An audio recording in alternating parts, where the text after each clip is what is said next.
Welcome to Tight 10 Tacles. Good evening, dear reader. Good evening. I just said something ridiculously stupid before we went live there and I hit the giggles. I'm now a professional. One of those ones that we're not even going to bother telling you about, because you know when you do something funny and then you try and explain it to somebody later on and you have to end it with, well, I suppose you had to be there. I imagine that's probably what would happen with that story. To explain. Well, we were just discussing, we'll cut right to the chase. We were just discussing the possibility that Tom Clancy is an oracle. We were discussing the fact that, because Tom Clancy wrote a book in 1996 called Debt of Honor, which, spoiler alert for this 27-year-old book, ends with a kind of 9/11 style attack on Washington. And, was that you? Was that you or was it me? I don't know. No, it wasn't me. It ends in a 9/11 style attack in Washington, and it happened a clear 5 years before 9/11. And then Chris said, wouldn't it be great if we found out that I didn't say it would be great. I said, wouldn't it be depressing if we found out Tom Clancy? When you think about it, with everything that Tom Clancy's written about, that would mean at some point all of it has to come true. A lot of it has come true. Anyway, Sean Connery did become a submarine commander. He did, Red October. He did. Sorry, my window's open because it's really muggy and it just sounds like I'm outside. I'm not picking up on it. I'm sitting in the park. Either your mic's really good at filtering it or your mic's just really shit. Yeah, it could be both. That's the wonder of technology. But you said Tom Clancy being an oracle, and then I said, yeah, Tom Clancy's Nosferatu. And what I meant was Nostradamus. And then so Tom Clancy isn't a vampire. He's dead. He's not undead. Yeah. Is he dead? Yeah, he's dead. He's dead. What did he die of? I think it was a heart-related issue. Oh, I half expected it to be like behind enemy lines. Yeah, exactly. He should have seen it coming. He was like one of those. I'm picturing that he died at like the age of 30, and he was one of those, those war poets. He's sitting there in a foxhole in Kandahar, and he's writing novels. I don't think he did anything remotely like military service in his life. I might be wrong. I think he just really was interested in it and read up a lot on it. But for some reason, I seem to think that he was in the military, but I could be wrong. He seemed to know a lot about it. But yeah, he's one of these people that there's now been more Jack Ryan books written after he died than ever when he was alive. People have continued, and they've just become more and more ridiculous and more kind of unreadable. Whereas even though Tom Clancy and I are very, very much not politically aligned. I don't actually know what his political stances were. Political stance was very. I think he was quite right-wing Republican, I think. Well, I don't think he ever did serve in the armed forces, but close enough. He was a part owner of a Major League Baseball team. Baltimore. That'll do it. That is close enough. Wouldn't it be great if we found out they also wrote the screenplay for Major League? Yeah. Or he was one of the lead programmers on Major League Baseball video games. Yeah, Rainbow Six. A lot of feathers in his hat, Tom Clancy. What's that? He had a lot of feathers in his hat, Tom Clancy. He did. Tom Clancy loved his baseball and shooting people in political intrigue. Speaking of spy sort of stuff, I'd never realised that James Bond actually gets STDs in the books. Like, he doesn't in the films. They don't ever show him getting a penicillin shot. Yeah, he does. He gets his spare. This is fair whack. His fair whack. He comes back for seconds. He does. Yeah, no. There's I can't remember what book it is, but they're very explicit about the fact that he basically needed a serious run of antibiotics. Can't remember which one it is. Every single mission, every single airport trip. Hughes did. Take these pills, Bond. What do these do? Well, they transport me behind enemy lines. No, they'll stop those strange bumps appearing on the. They'll stop your penis rotting off. They'll stop that burning sensation you have every time you urinate. I like to imagine that somewhere in Q's like records there is a budget with the James Bond budget, and then like a certain amount of that is just set aside for STD treatments. I'm trying. It's the price of good labour. It's really annoying me what book it is now. There's a. Oh, that's really annoying. I wish you hadn't said this because I've read all the kind of Ian Fleming books. And by the way, they're a ton better written than any of the films. Yeah, so I've heard. Although they've got what you do with all these books from the 1950s, 1960s. We bet you a racism problem. I imagine so. Probably quite a lot of misogyny in there. A lot of misogyny, lots of racism, lots of homophobia. Yeah, I imagine. Yeah. That's just how it was done. I think it's in The Man with the Golden Gun. That there's a name. Sorry, right? Okay, right. We've got off. Right, this is all we're going to talk about. Now we're not going to get to give I want to hear about the Man with the Golden Gun. I think it's in The Man with the Golden Gun that there's like an MI6 kind of report written about. I'm assuming Scaramanga because it's The Man with the Golden Gun. I'm sure it's The Man with the Golden Gun. And M has specifically written in this that they think that Scaramanga might be homosexual on account of the fact that he can't whistle. I've heard that. Why have I heard that? What? I don't know. I talked about it before, the fact that I'd read it in a book. But I think what old man in a pub told me that? I don't know. It could have been someone, but it sounds like something you'd hear on like a factory assembly line, like. You know those guys? Yep. Can he whistle? Can he whistle? Just can he do it? I've always wanted to just like. It's because their pipes are dilated.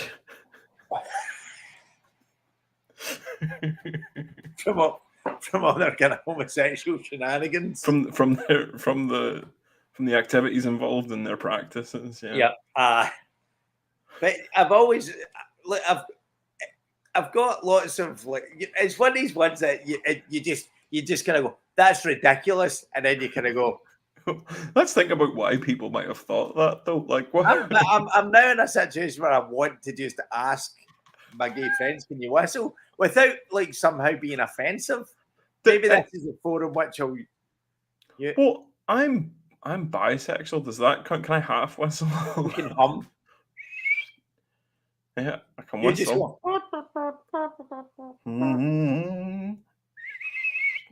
Definitely. I can barely whistle. Got bad news for your wife. Good news. I don't think that it works. I don't think that just because you can't whistle, it means you're gay. I also don't think that if you're gay, you can't whistle. I do genuinely think it's a ridiculous premise. But if you can whistle, does that mean that you have to be straight? Yeah, I think, yeah. Or is it just not gay? You could be other things. You could be asexual and still whistle. Opened up a serious can of worms here. A can of worms? It's interesting. I was complaining about the James Bond books being quite homophobic, and then I've proceeded to go down. But I was commenting on the James, but it's one of those ones that just sounds so ridiculous, and then you kind of go, well, it does sound ridiculous, but I'm now at the stage now where I don't think I've explicitly ever had any evidence to the contrary. No, I've seen gay people whistle. I've got some pals that whistle. I've got some pals that are very musical that are gay, and I've never asked any of my gay friends if they can whistle. You just never got around to it. You should. You should text. It's in a group text. Create a group on WhatsApp. What have you got? A group on WhatsApp? No, but of all your gay friends. Yeah, I've already got it. It's called The Gays. Wait, why are you in it then? Because I created it. I'm the admin. It's okay as long as they're contained and overseen by a straight man. Absolutely. Yeah, well, you didn't just send a message into the gays and say, "Lads, can you whistle? I need to know. And It's then for see, what science." I'm just actually genuinely concerned. What if every one of them came back and said, "No, I can't." No, not at all. But All it needs is for one. yeah, to disprove One, it, there just needs to be one yeah, exception. and But then that then invites follow-up questions, and it's like, have you ever had sex with a woman? And if they have, it's like, damn, well, I don't know if I can count it. Go down this road. Damn you, Ian Fleming. This was all his fault. Do you know, speaking of whistling, apparently in Tokyo, if you whistle at night, snakes come out. I think I might have mentioned that before, actually. If you whistle at night, snakes come out. I think you have mentioned it before. Yeah, it's such a weird belief. Like, how are they? Like, I guess snake charmers don't charm snakes, do they? I don't actually know how that works. Snakes. I think they train the snakes to respond. Is that charming them? It's like a Pavlovian response. I don't think they're charmed. If you train your dog, will feed you. They probably are. I'd say the snakes are bemused. Yeah, they're just unsure of the situation they're in. It's the only way I'm going to get a live rat later on is if I do this.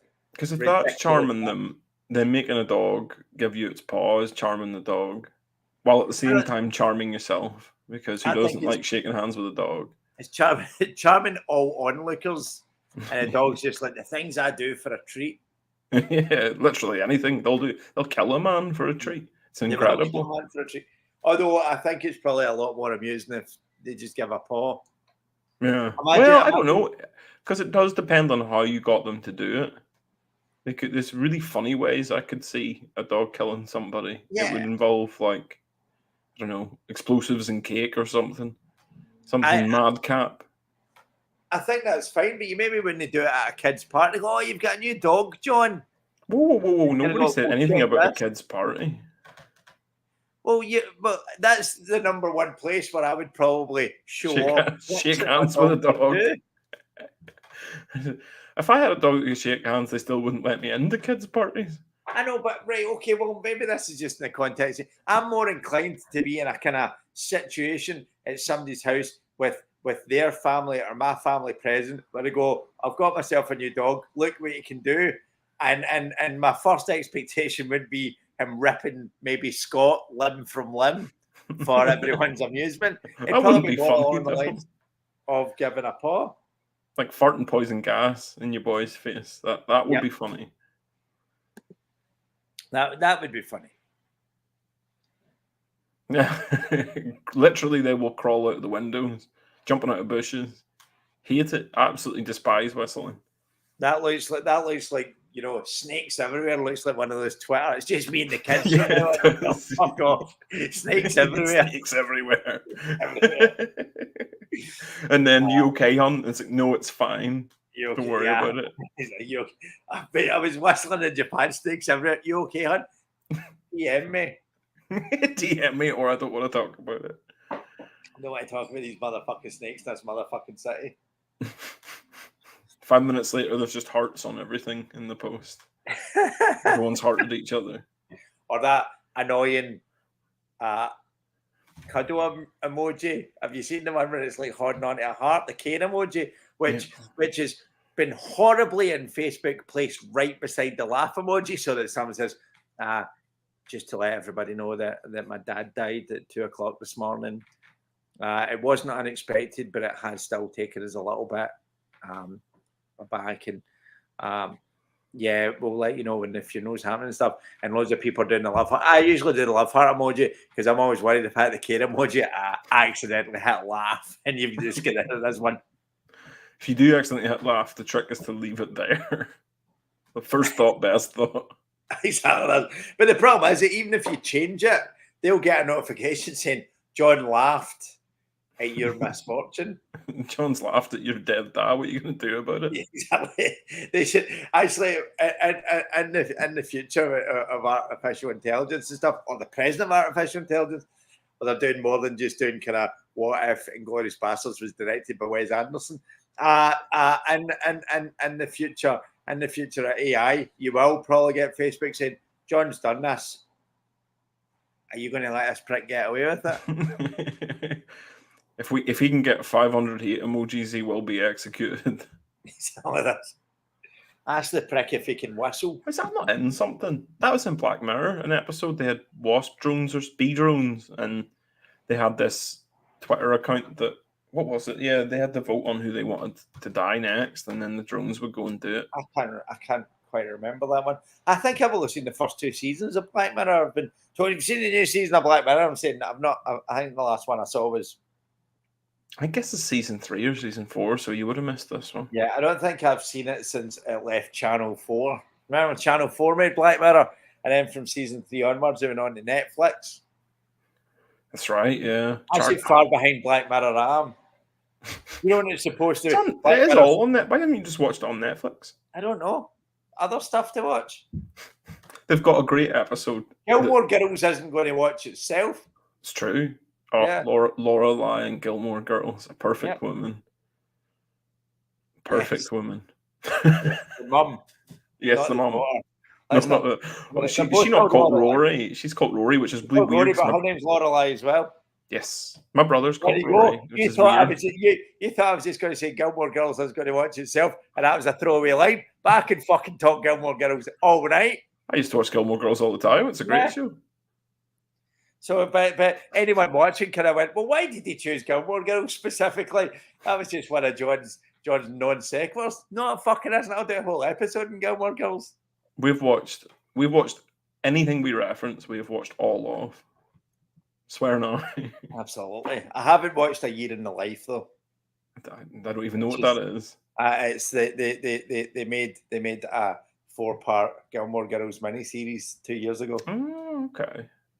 So I've not watched that. So if anybody right now is going to say, well, what happened with such and such? I'm just kind of going, no, can't tell you. I've not seen it. So I guarantee no one's going to do that. Yeah, don't spoil it. Either. I think everybody else is sitting going, what the fuck is Gilmore Girls? I mean, we know about 2 people that I'm not even sure have even watched this once that might know what I'm referencing, and that's about it. But anyway, on that note, we're nearly at the 20-minute mark. Nearly hit the 20-minute mark. We've talked. Still don't know if gay people can whistle. We haven't had that one answered. Maybe we shouldn't do any question until we get a definitive answer. Yeah, we'll stick around until someone who is willing to step forward. And I feel that I should reiterate that it wasn't me that said that. It was Ian Fleming. It was Ian. It was a common stereotype, I guess. Yeah. It's a very weird stereotype. It's just so unusual. You have to wonder where that comes from.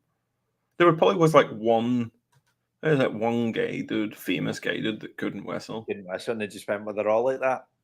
That's exactly what's happened, I think. Or maybe there was 3 of them, and coincidentally, all of them couldn't whistle. Can Graham Norton whistle? I don't know. I've never heard him whistle. I never heard him whistle either. But lesbians. Right. How about this? I'm going to YouTube Graham Norton whistling right now. Yeah, do it. But just I'm saying it here now. Lesbians can't click their fingers. Yeah. Well, everyone knows that. You heard it. I was going to say you heard it here first, but it's common knowledge. I started typing lesbians into YouTube there. Graham. Don't type lesbian fingers. The search results you're going to get back. Okay. We're on a quest. I've not managed to locate a video of this, so results are inconclusive. I guess we should move on. Can gay men whistle? Because all we need is for one gay man that's never had a sexual thought or a sexual congress with a woman to step forward and say, I can whistle, and completely refute this whole thing. But does that, if we assume, right, let's work through the hypothetical. If we assume that it is true, and I'm not saying that it is, but if we assume that it is true, does that mean that the vagina has the power to make you whistle? No, because even if you're gay, you have probably passed through a vagina. No, but maybe only gay people who maybe this is the most confusing start to an episode we've ever had. Maybe only gay men who were. Why am I Googling this? Why am I Googling this? I know men who were born through a C-section are the only people in the world who can't whistle. I got so caught up in this that I actually started typing that into Google, being like, first off, I'm bi and I can whistle. Second off, I know many gay people that can whistle. Why am I searching this?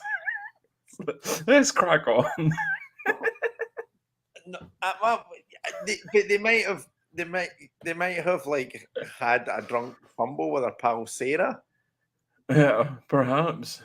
Which imagine if up until that point they were in the mirror going.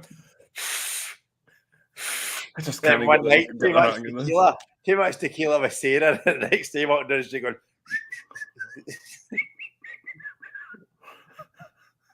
Only need to do it once. There's a lot of sort of sound bites from this, damning sound bites you could take. Exactly, yeah. This last 15 minutes of this episode. I don't have so these ones might not appear in the catch up with last week's episode. We won't worry about that.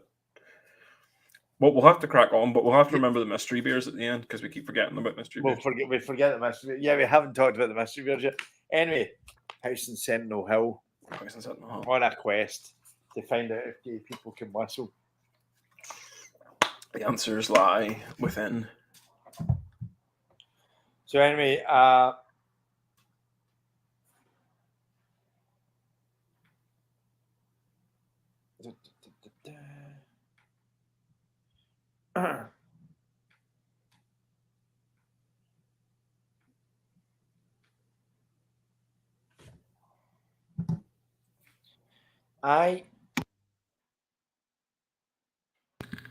I'm trying to remember.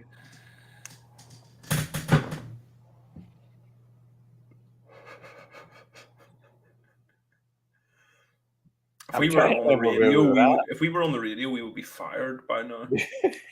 Absolutely. This doesn't look like this doesn't look like where we were at. So we'll have to go to the recording and figure it out. That's what I'm thinking. Let's just get the flashes of green light. We got spiked by the doctor. That was the last thing that happened. We got spiked at the top of the stairs. He spiked us, and then we were about to find out. Get spiked by the doctor at the top of the stairs. That's absolutely what happened. And then okay. So yeah, we found our way to the house on Sentinel Hill, the eponymous house on Sentinel Hill. Right, okay. We made it inside. Right. I'm glad you remembered. I had a choice of 3 doors on the downstairs and a flight of stairs. And I went up the flight of stairs. No, I went into the door, but the doctor stopped me, took me upstairs, said, "You go ahead." I went ahead. He stabbed me with a needle. That's exactly what happened. Why could I not remember that? Because you go... Yeah, just... Because you go and see now, my man. Yeah. I'm not feeling it. I'm going to get a headache. Right, anyway. So, flashes of green light pierce your vision. Yeah, well, that sounds about right. A pulsing thrum sends pain through your head. You try to open your eyes, but all you see is a blur. And then a flash of green forces them shut again. You hear a cry. It's working! Oh, great. It sounds distant and drawn out. You fade in and out of consciousness. In your weakened state, you think you hear a terrible scream. And then a sudden silence. When you awake fully, you're lying on the floor. Your hands and feet have been tied, but you notice your bonds have been cut. You push yourself up to a sitting position. It appears that you're in the attic. It is dark, with only one grimy window for a light source down the far end facing you. The rain beats down noisily on the roof above. Standing in the middle of the attic floor is a strange metal device about 4 feet tall. It's a pillar of polished metal that glints in the dim light of the attic. And like tentacles, many copper wires snake their way from openings in the device, running across the floor and disappearing into the walls. A perfect sphere of the same polished metal sits atop the device, set partway into the base. And an almost perfect circle, 3 feet around the device, lies a ring of dead animals. Everything from rats, mice, flies, beetles, and centipedes, and some look fresher than others. The possibility of a bad smell is masked instead with the odour of chlorine bleach. What you see just beyond the device sends you into a mild shock. The professor is lying on the floor, his body twisted at the middle, with his lower half facing almost entirely the wrong direction. Blood runs down the seams of the floorboards. His eyes are wide open, frozen in terror. You have to make a very hard composure check. You need to roll 2d6. What the fuck? We came in heavy. So the doctor's dead? The professor who stabbed you in the back of the neck is dead. There's got to be a name for what's happened to him. It's got to be like getting. He got coke bottled. Yep. His bottom half he's been curly whirled. Jesus Christ! You roll 2d and add 2. And add 2. Oh fuck, that's not good. What did you get? That's a total of a 13. It's a total of a 13. You lose 1 composure. Your composure's down to 8. Ah, balls. I get stronger as I lose composure, though, right? You do. Yeah, it's a really kind of convoluted dynamic. Something moves in the far corner. Lurking in the darkness is a small, hunched figure. You're about to ask who is there when it speaks first in a strained and raspy voice. You fumble to take your flashlight. Frank, where are my family? You must go back. How do you know me? You answer, both terrified and overwhelmingly intrigued. Say more. Frank, it is me, Edward. You saved me. Did you kill the professor? You ask, your nervousness showing through. Yes, I had to. He planned to stop us. He is working for them. I guess I mean, how? How do you turn someone? It's like he's asked him, like, did you kill him? And then he's like, yeah, I did. How? That'd be a follow-up question. How do you manage that? It's then that you notice the blood dripping from the serrated edge of the claw at the end of his arm. It still doesn't explain Edward lunges to one side and starts to shuffle out of the darkness towards you. What do you do? Do you decide this is all too much and flee the house? Do you use your flashlight to get a better look at the figure? Or do you ask more questions and find out exactly how this could be Edward? Do you know, as tempting as it is to shine the flashlight on him, I'm so curious that I want to ask him more questions. What the fuck is going on here, man? Explain yourself. You want to ask? Yeah, absolutely. To borrow your catchphrase.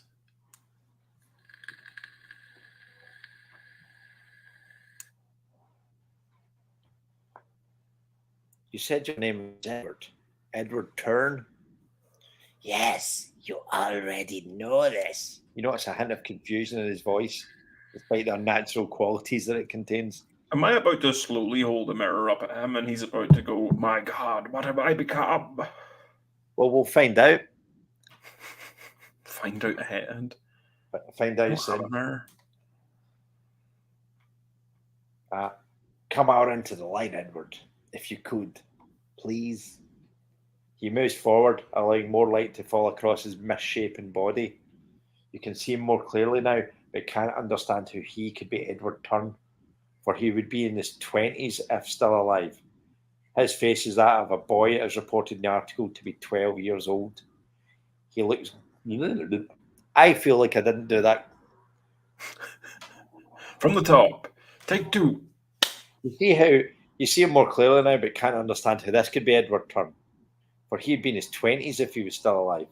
His face is of that of a boy, as reported in the article, to be 12 years old. He looks gaunt and sickly and of similar size for a boy that age, but hunched over and slightly twisted.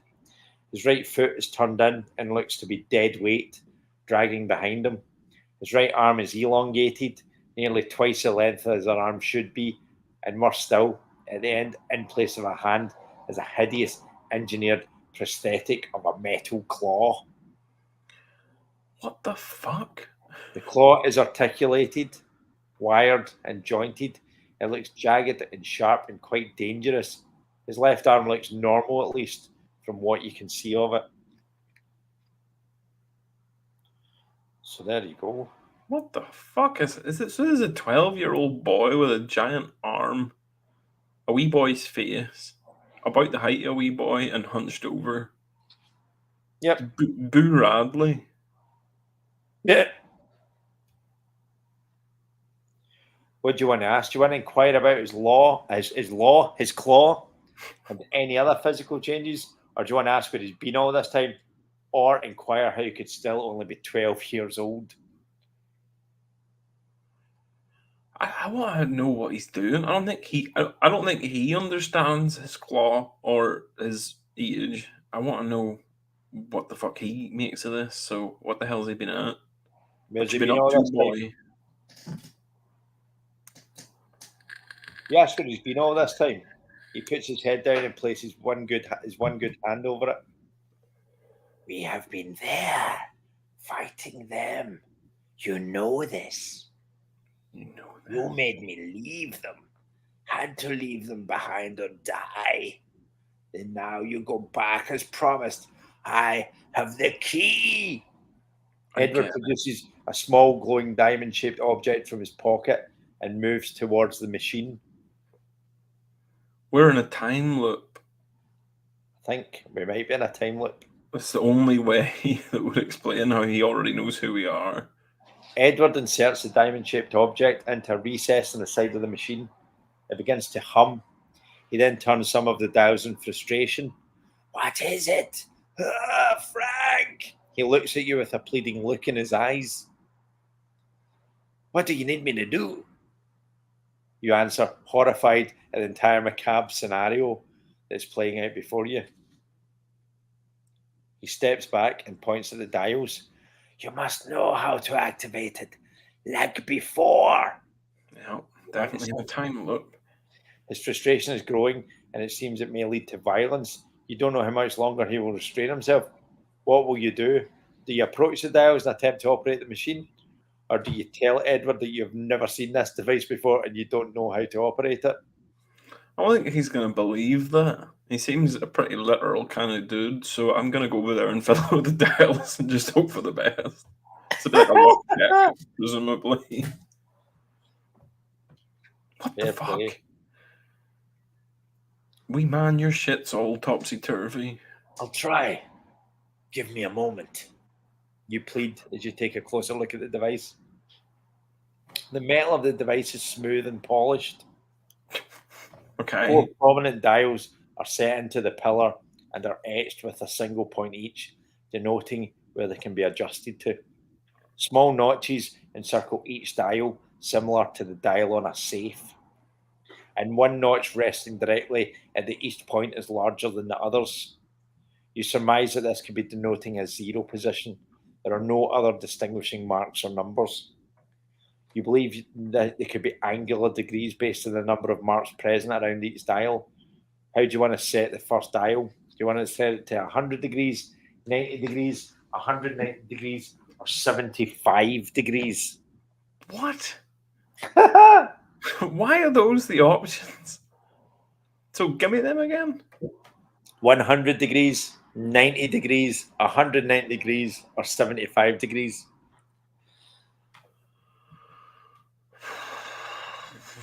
Fucking 75 degrees. Why not?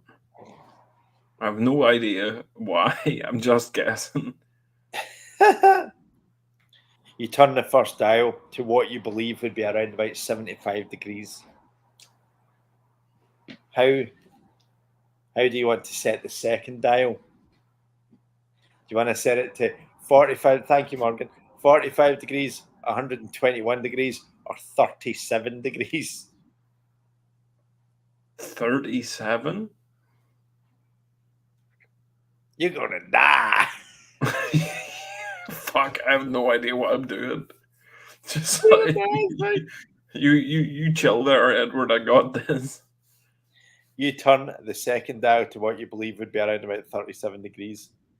How do you want to set the third dial? Do you want to set it to 0 degrees, 90 degrees, or 47 degrees? 0 degrees, 90 degrees, or 47 degrees. Fuck it, let's go 0. You've put everything to their lowest settings, I've noticed. I didn't even consciously do that. I picked 37 because it was half of 75, and then I picked 0 because I couldn't go half again. You leave the dial alone, set on 0 degrees. How do you want to set the fourth dial? You want to set it to 17 degrees, 0 degrees, or 100 degrees?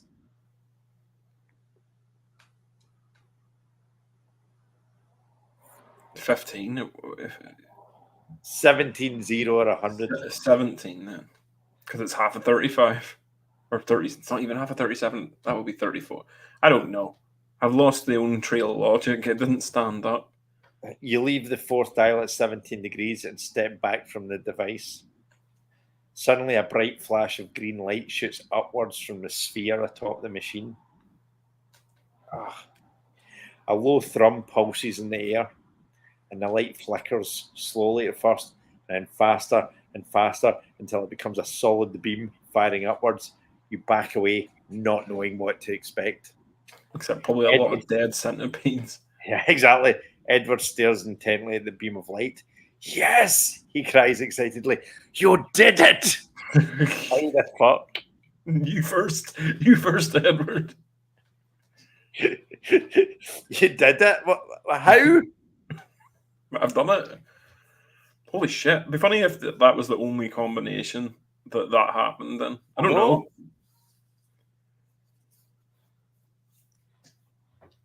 The beam of light tiles downwards, coming to rest parallel with the floor. It strikes the attic wall and forms what you can only describe as a doorway. And then on the other side, faint and distorted, as though peering through the water, a large cavernous chamber appears. Go now, Edward cries. Go before it is too late. Equal parts terrified and fascinated, you step up to the shimmering doorway. The thrum of the machine pulses through your head. Now! Edward cries from behind you. You consider the possibility of dashing to the attic stairs and getting as far away from the nightmare as you can. But before you can, Edward loses patience, advances on you, and pushes you through. It's fine. I was going to go. Fucking Edward, man. Creepy. A searing light and a high-pitched squeal makes you grip your head, but it passes as quickly as it began. You find yourself standing motionless until your senses reattune themselves and then look around. You're in a massive cavern with huge piles of rotten flesh and bone stretching as far as you can see in the dim light. Above the peak of each mound of meat and viscera, a light is set into the cavern ceiling. Next to each light, there appears to be an opening in the ceiling. Make an extreme composure check. You need to roll 2 dice and add 3. Fucking hell. I think I already know what I already know what I'm looking at. I'm looking at a body dump. Oh, fucking hell. 13 again. Right, okay, your composure has now dropped to 7. Fuck. I'm not composed. You're not remotely composed. I think when your composure reaches 0, you go insane, don't you? Not ready to give a best man speech. I think I'm just going to check when your composure goes to 0. I think you go insane. That's brilliant. Well, we're well on our way. Absolutely. Let me just. You've had a lot of composure checks. I'm just looking at this right now. Right. Yep.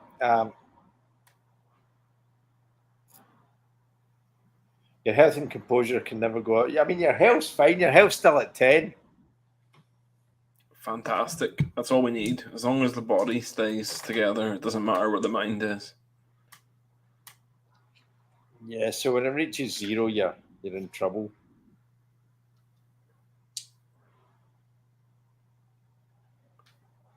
Yeah,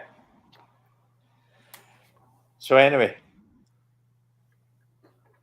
So you fail your composure check. Yep.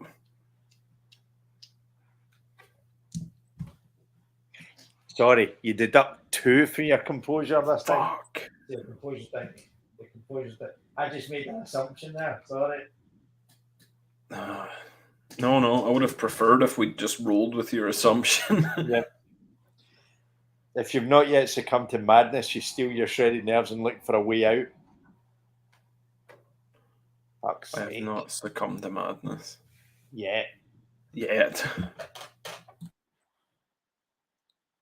floor of the cavern is a sickening 2-foot deep black soup of blood, guts, and other bodily fluids. Don't call it a soup. It fucking is, right? Get your spoon out. There's a picture. Oh, lovely. Big body piles. What's that in the background? I'm sure you'll find out. Wading through it's hard going. The smell makes you retch uncontrollably until you've nothing left to give, and you finally give some control over your gag reflex.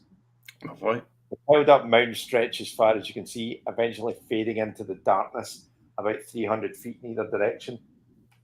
Occasionally the sound of falling awful puts you further on edge as different chutes open to deposit more remains into the cavern.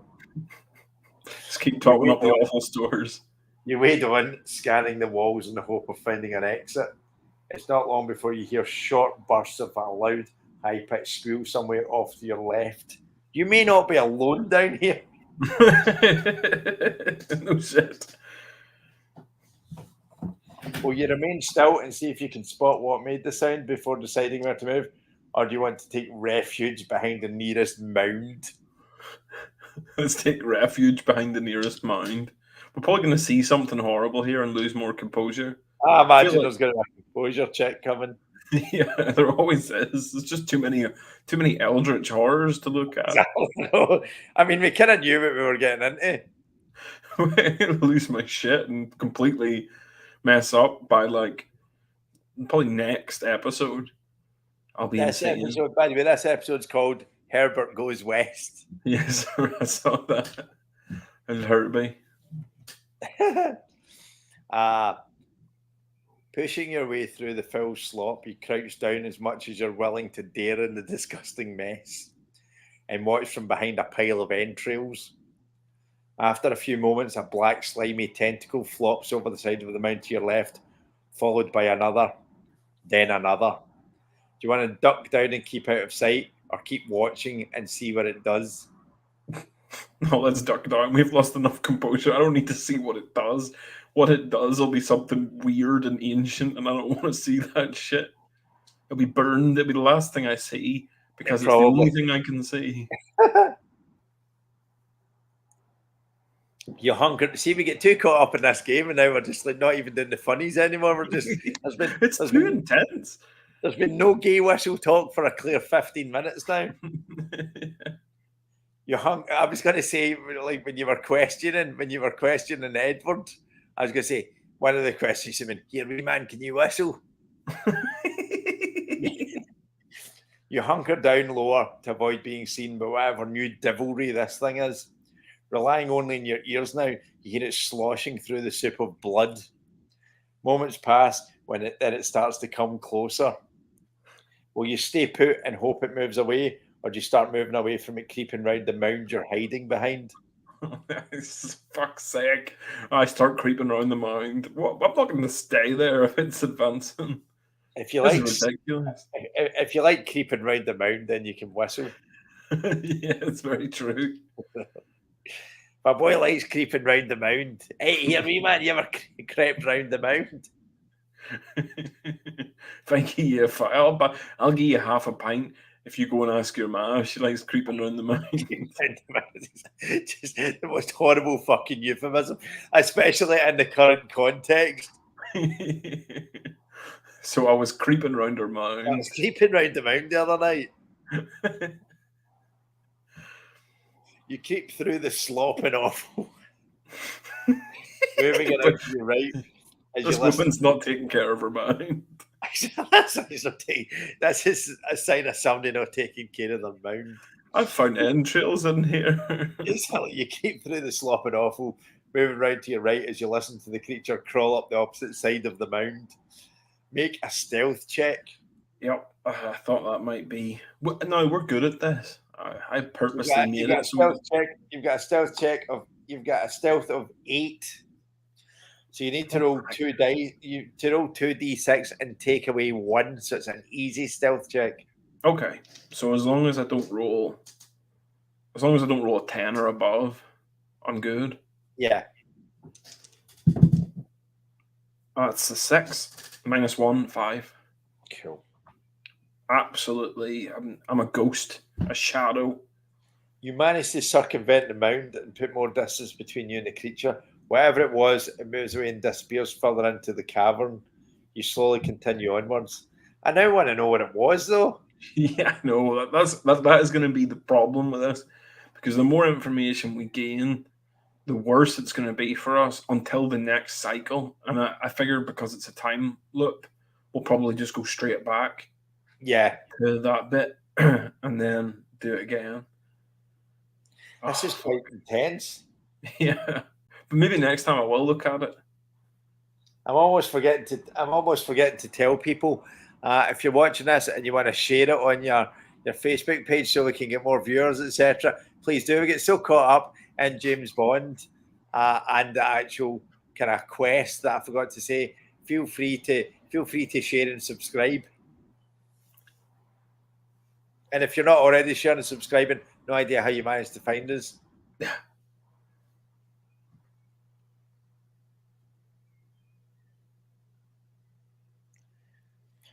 Hours pass and exhaustion starts to set in. You feel sick to your stomach, but carry on until you can't keep going. As unwelcome as it is, you sit in a small pile of remains against the cavern wall and close your eyes. Why just going for a nap?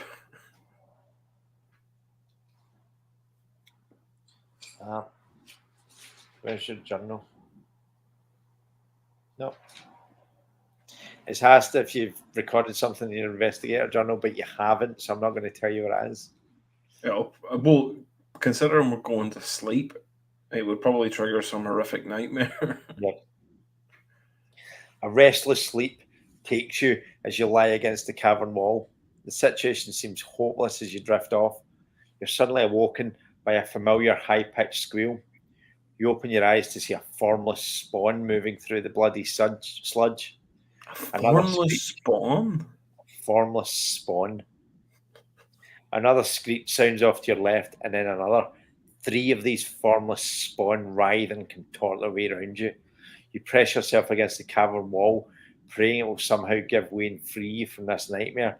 But all that happens is a lightning-fast whip from one of the beasts catches you square in the forehead, smashing your skull against the wall. In seconds, the life drains from your body as the creature envelops you. According to your investigator journal, you were devoured by the formless spawn. What? I'm dead? Yep. Just like that? No roll? Just dead? No roll. So hold on. If I had got that thing in the investigator's journal, would me nightmaring have taken that away? What? Possibly. I got my skull crushed and then ate? Devoured by formless spawn, and you lose 4 mythos points. So your mythos points are back to 0. For fuck's sake. Maybe because it maybe drained the knowledge from me or something. And suddenly, the year is 1926, September the 23rd. The time is 4:45 p.m. The fading sun casts a grey silhouette across the crumbling road as your Chevrolet bumps and crunches its way through the falling leaves. The multicoloured tree line sways in the early fall breeze, with most of the leaves still clinging on. The roadside thickets and overhanging trees clip the side of your automobile every few feet. You hear cracks and snaps as the twigs that strayed too far to break off are snapped under the wheels. The town of Durham must not get many visitors, at least not using this route. The birds are singing, however, with chirps and songs aplenty, seemingly taking no notice of your intrusion. You're thankful at least that the area is not silent, for if it weren't for the bird song, you fancied it would be slightly foreboding to the outsider. You shrug off these fanciful thoughts and emerge from under the canopy of leaves. The trees thin out and become meadows, extending far on both sides of the road. The tall grass sways in some, while others are clearly victim of the harvest, bare and flat. A beaten up old sign nailed to a thick post reads Durham, which somehow seems oddly familiar. Squinting through the glare of the low sun, you see the town up ahead. You enter the town and pull your vehicle to a garage. The sign over the place reads Pete's Fuel Depot. You don't need fuel just yet. You've more than enough for the time being. You're looking for directions to Sentinel Hill before it gets too late. Hey, You'd old hoped to arrive lady. hours earlier, but took a wrong turn in Kingsport. The garage has just one pump and looks a little run down. The paint is peeling from the wood-panelled walls, and there is no sign of any attendant. Stepping out of the automobile, you look up and down the street, thankful for the opportunity to stretch your legs. It's quiet. You spot an elderly lady shuffling along on the other side of the road, paying you no heed. There's not another soul around. Do you wish to approach the old lady for directions or ignore the woman and enter the garage? Approach the old lady for directions. Hey, Grandma, I got the worst case of deja vu. So you're doing what you did the last time. I am doing what I did the last time, but I remember what I did wrong the last time. You take a few steps towards the old lady, which prompts her to stop walking. Good afternoon, ma'am. I was wondering if you could help me. You see, I'm not from around these parts, and you don't say, answers the woman, cutting you off. Her head is bowed, her heavily lined face remains fixed on the path in front of her feet, but you can see her eyes and heavy brow rise to look at you. What do you ask her? Do you tell her you're looking for Sentinel Hill and ask if she can direct you, or inquire about the town and its absence of people? So, last time we talked about Sentinel Hill, didn't we? You tell me. I think we did. Maybe I inquired about the town. See, I'm trying to remember what pissed her off. One of those options pissed her off, and we need to pick the other one. But fuck, I could just load up YouTube and watch the clip from that episode. Because I remember thinking, oh, I don't want to be direct and ask straight up about Sentinel Hill, but then I don't remember asking about the town. Shit. Fuck it, let's ask about the town. I think we asked about Sentinel Hill last time, and she said something about, why? Are you an investigator? You inquire about the lack of people around. She is the only person you've seen. She lifts her head and then looks you up and down. Being a city fella, you must think every place is full of people flapping around and bumping into each other. Not here, lad. People about don't mean that they want to be eyeballed by strangers. Oh, I did ask her this before. God damn it. It's settling for you. How about you get on back to your mobs? Shit. He seems indignant and starts to shuffle away, mumbling to herself. God damn it. That's exactly what happened last time. To get to the hill, you attempt to ask her, but she waves you away. Man, I would suck at Groundhog Day. Fuck. Okay, yeah, so right. Are you going to enter the garage and ask her there? Are you going to call it a day, look for lodging, get a fresh start in the morning, or return to your car and drive on? Perhaps there might be a sign to point you in the right direction towards the hill. Go into the gas station again. Let's do everything exactly the same. The definition of insanity. Well, we're going that way anyway. Your composure's back up to 10, my good man. Hey. The door to Pete's garage is old and battered looking. The once white paint, cracked and peeling, reveals a dull grey wood beneath. A heavy rusted padlock is attached to the frame of the door. The latch is open and bent out of shape from a countless number of nightly lockups. Hello, you call out. No answer. The windows appear to have several years' worth of grime on them, making it impossible to see inside.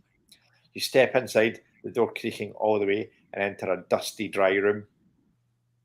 Motes float through the air, illuminated by what slivers of light can make it through the filthy windows.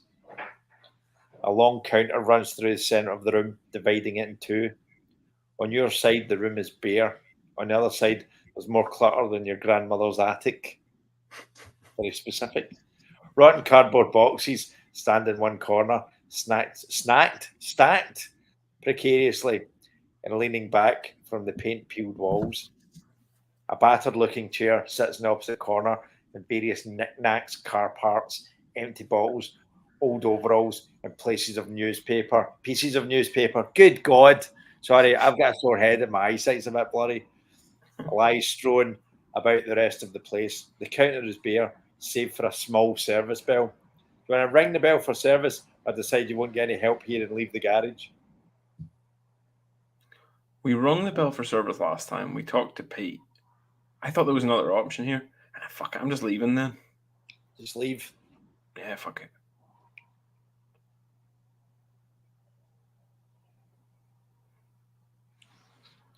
Don't you get much service here? You head back outside. You're only just at the door when you see a heavy-set man, possibly in his late 50s, standing by your car. He's wearing dirty blue overalls with Pete written across his breast. He appears to be lightly kicking one of your tyres. What do you want to do? Do you want to approach the man and greet him, or stay where you are and wait for the man to notice you? Approach him and greet him. I know he's friendly. You hail the man and then walk towards your car. He seems to take no notice and walks to the front of the car, all the while looking at you. Hello, Pete, is it? You ask as you reach the car. Yes, sir, replies Pete, still looking over the vehicle. She's a beaut, he adds. Not bad, sir, not bad. If you don't mind it breaking down often, of course. Sir, he smiles broadly. His wet is drier than his dusty boots. Still, he continues, I'd give you a fair price, all the same. Oh, it's not for sale. I need it. You're not impressed with his assessment of your car. Suit yourself, sir. Anything I can help you with? What will you ask? Do you want to ask him the way to Sentinel Hill, or ask what he meant by breaking down? Ask what he meant by breaking down. We learn, because he already told us it's left at the first fork. I already remember that shit. I just don't remember what I said to old ladies, but I have made a note for future, Chris. Here's my note. Here's my note. I wrote it on a napkin. Don't ask about people. Don't ask about people. You ensure Pete. You assure Pete. I've just noticed a typo in this book. You assure Pete your car's quite reliable, and you've had no trouble with it at all. Aye, he replies, but the radiator valve needs checking when travelling a long way on rougher roads out here. See here? He gestures for you to look at as he lifts the hood. The cap here tends to loosen over bumpy terrain, and we've got a lot of that about, as I'm sure you've noticed. He tightens the valve. There, all sorted. Recording your thing back in the... What? Go ahead, sorry. No, what were you saying? I was going to say, this is back when we broke down and we couldn't get the car to start. It said, do you have something? And this will be what it is. See, we're starting to connect the dots. Record in your investigator journal that your car radiator was fixed. Get fucked. Sentinel Hill. Get fucked. Eat it. So your car radiator was fixed, and you also have to record the number 94 beside it. The number 94? Car radiator was fixed 94. 94. You thank Pete and offer to pay for the repair, but he refuses, saying that it was no trouble at all. Do you wish to now ask him the way to Sentinel Hill, or do you wish to get in your car and drive on with the hope of finding a sign to the hill? I'm going to ask him about Sentinel Hill in case he says something else. Because this is a different situation than last time. Every look different. You ask him for directions towards Sentinel Hill. I don't get out that way much. The roads are bad. I know you take a left at the fork ahead, but not too sure after that. Nah, fuck. Best the old lady probably has another direction. Check at the post office down the street there. Mrs. Wilkins knows this area better than anyone. You thank him once again as he turns and heads inside the garage, shutting the door behind him. You turn back to your car and then take another look up and down the street. Nobody is around. The place seems empty and uninviting. A cold breeze suddenly whips through the garage lot, blowing the leaves up into a swirl. Do you wish to get your car and head on, or visit the post office to see if you can get directions there? We didn't go. We're at the hour mark. Do you want us to do the cliffhanger? Yeah. We should cliffhanger here, but I don't think we went to the post office last time, so it's maybe worth doing, but then I don't know. We'll see. We'll see what I decide. See what you decide next week. So you get fucking absorbed. Yeah, it's this is genuinely good. I could, I all the other ones. It's like, oh, the rest of the week I don't really think about it all that much, and then I remember this one is the one where I'm like, I just genuinely want to keep playing. Yeah, I reckon, I won't know what happens. I reckon there's no way to do this first time through. No, I think it's important. There'll be stuff you'll need, the stuff that you get later than you need it. I'm really excited. I want to just play this. We should just start doing this every night. Yeah, we'll stream every night. Stream every night. Nobody will watch, but we're still enjoying it. Don't even hit record. Let's just do it. And we'll just report back. We'll do one episode and we'll be like, so here's what happened. We won eventually. We both look insane. yeah, just hair. Like Jim Carrey in any film that he's in. So your mythos points are back to zero. The good thing is that you retain all the information. Yeah. You never need to fix your car again. You know how to do it now. Yeah. We can completely skip Pete now. That old lady, I do need to grill her. You need to grill her. So far we've got left, and then we know it's not forward. That's it. That's all I've got. It's left, and then it's right, and then it's something else. So I'm actually going to write left, right. All right. So that's where we're at. So this has been tight 10 tickles. I just want to keep going. I know. This one's so much more gripping than the other ones. The other ones are funny. We'll have to do a funny one after this to bring the ridiculousness. I'm going to try and find. Well, I mean, we did, but we still did a wee bit at the top, and then we get so embroiled in all the kind of horror. I mean, it's hard to kind of do 20 minutes on Ian Fleming being homophobic, and then go right into like some Lovecraftian horror, but we did it. Some deep cosmic horror, proper deep stuff, horror. Weird shit happening all over the place. Portals, dimensions, time loops. It's got everything you want. It's great because you're just sitting here kind of starting to second guess because this boy knows you, but you've not got a clue who. And yeah, everyone's gonna know me until we close the loop, or you go insane, which you are getting close to doing. Well, I mean, we died before it became an issue. So composure's back up to 10, isn't it? Composure's back up to 10. It was like you woke up from a bad dream.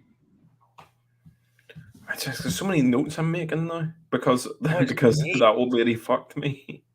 Don't write that. Maybe don't write that. It's just kind of. Did you note down your investigator journal that the old lady fucked you? Did you write down in your investigator journal whether you enjoyed that? No, I wait a week.